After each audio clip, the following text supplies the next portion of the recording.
You know that feeling when you come back to a place that's more than just dirt and trees, its memory, its blood, it's the weight of every step your family took before you. That's what hit me when I moved back to my granddad's orchard, a 9-acre stretch of apple trees just outside Willow Creek, Tennessee. I'd spent 22 years in the Army, seen deserts and jungles, carried more than my share of ghosts, and all I wanted was to sink my hands into that soil, feel the bark under my fingers, and find some damn peace, not the quiet kind, but the kind that comes from knowing you're exactly where you're supposed to be. I'm Jack Harlan, and this orchard been in my family since the 70s, long before the fancy gated community willow pines sprouted up next door.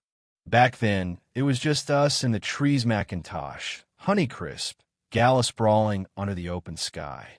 But by the time I retired and came home, the neighborhood had crept in, full of retirees with too much money and folks chasing that country chic vibe without knowing how to spot a north wind.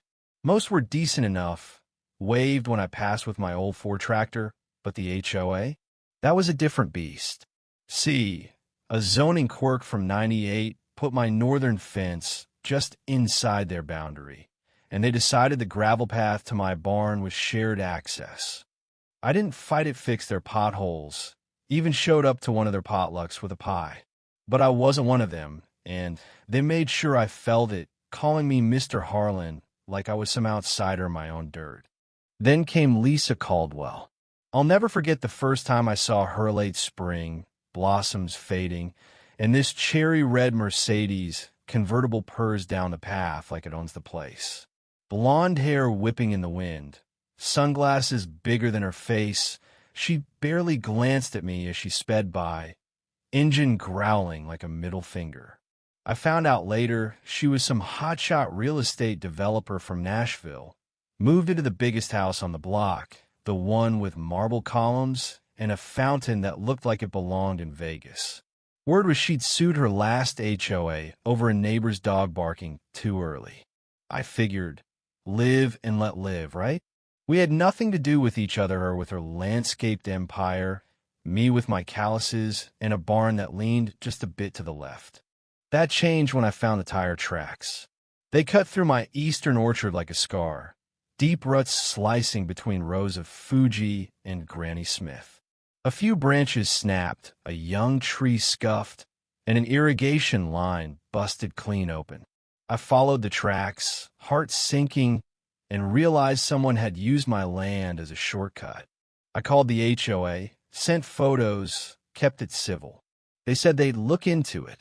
A week later, it happened again, same tracks, same damage, and this time I caught the tail end of that red Mercedes vanishing through the far gate. I marched to Lisa's door the next morning, not mad, just bone-tired. She was lounging by her pool, martini in hand, some yappy dog at her feet. "You need something?" she drawled, not even lifting her shades. I told her she'd driven through my orchard twice, broke my trees, my irrigation. "It's private land, ma'am," I said. She smirked, slow and sharp. "Oh, honey, that little dirt path's the quickest way to Pine Ridge Lane. The neighborhood loops, such a hassle. No harm done." I bit my tongue. "It's not a path. It's my property. You're damaging it." Her smile got wider, like she was humoring a kid. "Relax, Jack. It's just grass. The HOA says that trail's practically communal. No gate, no problem." I walked away before I said something I'd regret. I checked the county records that night, no easement, no shared access, nothing giving her the right to tear through my land. I emailed the HOA again, attached the plat map. The photos quoted the law. They sent back a form reply. "We'll review at the next meeting." Spoiler, they didn't. That's when I started thinking not about revenge, but about boundaries, about how many times you let someone walk over you before you draw a line they can't ignore. I wasn't planning to hurt anyone, but I was done asking nicely. It was after a soft rain, the kind that wakes the earth and makes the orchard smell like memory, when I heard that Mercedes again. I was hauling crates to the barn, and there she was, roaring through my trees like it was her personal racetrack. Tires chewed up the grass, skimmed my irrigation ditch, nearly took out a row of saplings I'd spent months grafting. She didn't stop, didn't flinch, just cruised on, phone to her ear like my life's work was her driveway. I stood there, not angry, something deeper, something that felt like watching a stranger spit on your family's grave. My granddad planted these trees with his bare hands. My daughter, Ellie, took her first steps between these rows. This land held me together after my wife passed, after the Army left me hollow. And Lisa Caldwell thought it was her shortcut. I took photos of the damage-torn grass, a gouged trunk, bits of red paint flecked in the bark.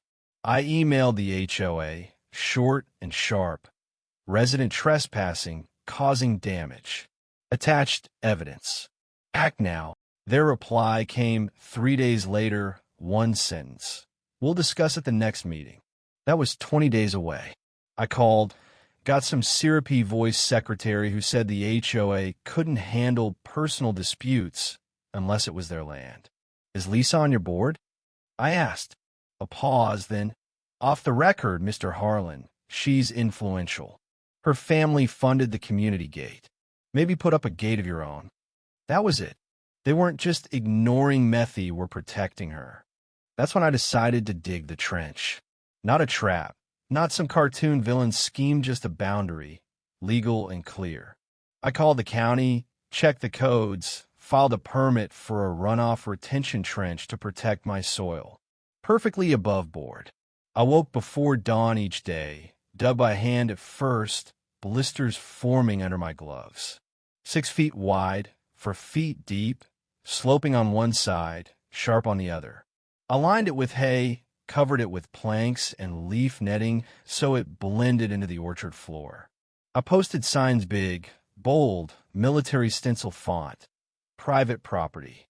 No trespassing. Permitted trench. I even emailed the HOA a photo of the permit. No reply, but I wasn't surprised. 3 mornings later, I heard it had smug Mercedes purr. I was on the porch with coffee, Murphy, my old mutt, on my feet. The car wasn't on the gravel pad, it was in the orchard, slicing through the grass, straight for the trench. I didn't move, just listened. Then crack, thud, silence. And then a scream, high and sharp, like a kettle boiling over. I walked out slow, saw the car nose down in the trench, back wheels spinning in the air, hood crumpled, steam hissing.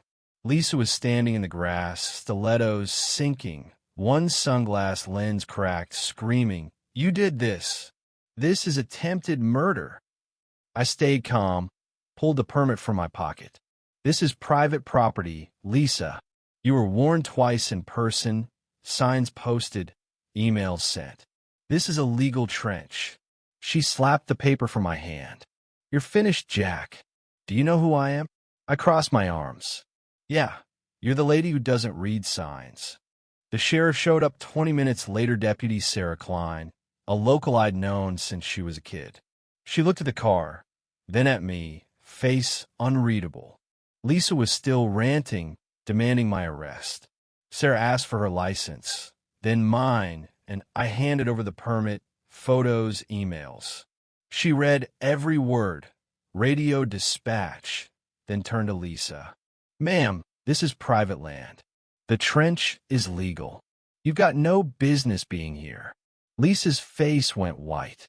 But the HOA said Sarah cut her off. "The HOA doesn't own this orchard.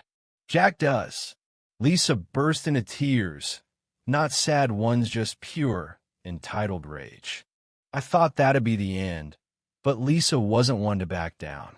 2 days later, a certified letter arrived from the HOA, claiming my trench was an unsafe feature near a community easement. They demanded I fill it in or face $200 daily fines. I called my lawyer, Tom, an old Army buddy. He laughed, short and dry. "They've got nothing, Jack." Sent a reply. Quote the permit. Attach the sheriff's report. "They're overreaching." I did just that, laminated 10 copies of the permit, Stake them around the trench with new signs. Private land. Legal trench. Trespassers assume risk. Lisa didn't stop. Fines kept coming me. Rusted trailer, my old fence. Even my barn's paint color got a violation notice. Then they went lower, mailing threats to Ellie's apartment in Knoxville, saying my behavior was disrupting community harmony.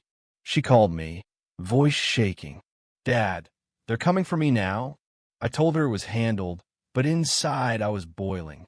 Tom filed a countersuit trespassing, harassment, defamation.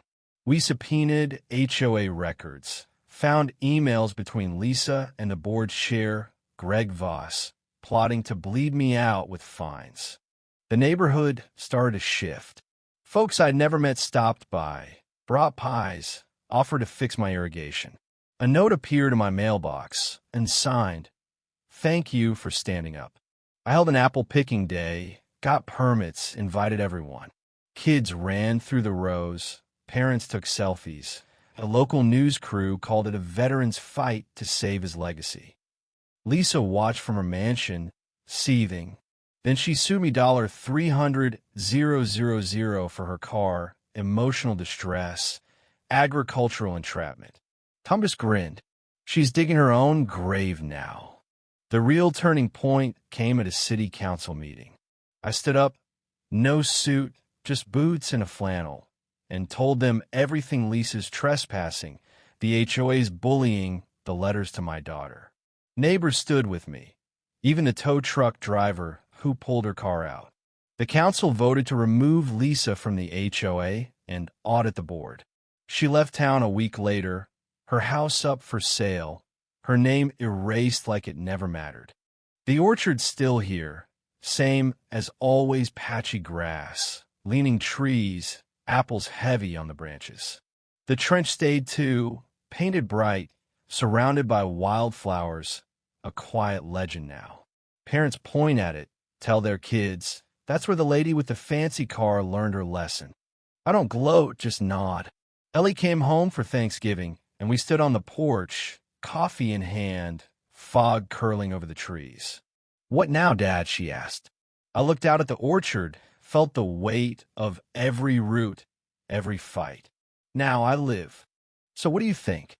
Was I right to dig that trench, or did I go too far? Ever had to draw a line with someone who wouldn't listen? Drop a comment. Share your story. I am all ears.